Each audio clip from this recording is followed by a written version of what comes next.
Les questions migratoires sont complexes et sensibles. Elles impliquent le respect de droits et d'obligations, elles reposent sur des données économiques, démographiques, sécuritaires, etc. Elles convoquent aussi des perceptions et des représentations politiques différentes et parfois divergentes. Ces enjeux et complexités se retrouvent au niveau européen lorsque les États sont invités à adopter des politiques communes dans les domaines de l'asile et de l'immigration.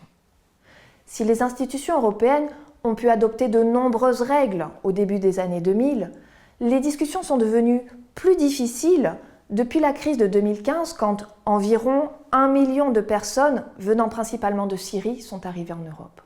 À cette époque, les solutions proposées pour gérer la crise avaient créé de fortes tensions entre les pays du Sud, Grèce et Italie surtout, et les pays d'Europe centrale et orientale, la Hongrie, la Pologne et la République tchèque notamment. Pour aider les pays du Sud qui devaient gérer des arrivées importantes, les États européens ont décidé d'établir un système de solidarité qui prévoyait que les demandeurs d'asile arrivés en Grèce ou en Italie seraient répartis vers d'autres États européens. Ce système, dit de relocalisation, était obligatoire et définissait précisément le nombre de personnes qui devaient être relocalisées depuis la Grèce et l'Italie vers chacun des autres États européens. Or, la Pologne et la Hongrie ont refusé d'appliquer le mécanisme de relocalisation obligatoire et elles ont contesté sa validité devant la Cour de justice de l'Union européenne. La Cour a jugé que le mécanisme était légal, mais l'attitude de ces deux États a témoigné d'un manque évident de solidarité et fait émerger une profonde division entre les États européens sur la question migratoire. Elle a illustré une opposition entre les États du Sud, en pratique forcés en raison de la géographie de porter la responsabilité du contrôle des frontières et de l'examen de la situation des personnes, et certains pays d'Europe centrale et orientale refusant d'appliquer un mécanisme de solidarité en raison de leur vision restrictive de l'immigration.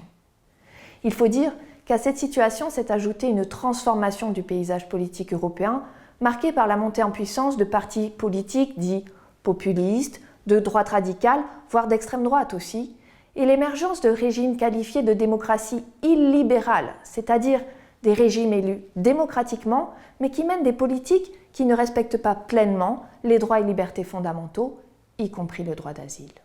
Ce contexte politique rend les discussions sur les questions d'asile et d'immigration difficiles. D'autant plus que la Pologne et la Hongrie ont largement instrumentalisé la question migratoire, notamment par la voie du référendum, comme cela fut le cas en Hongrie en 2016 et en Pologne en 2023. En octobre 2023, le gouvernement polonais a en effet posé la question suivante à ses citoyens.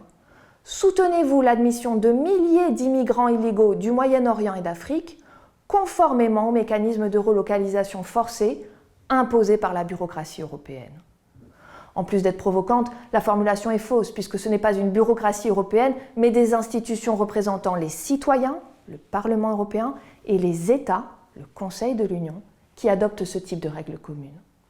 Face à l'augmentation des arrivées de migrants en 2023, l'Union européenne a besoin de trouver des solutions pérennes pour l'ensemble du système d'asile et d'immigration.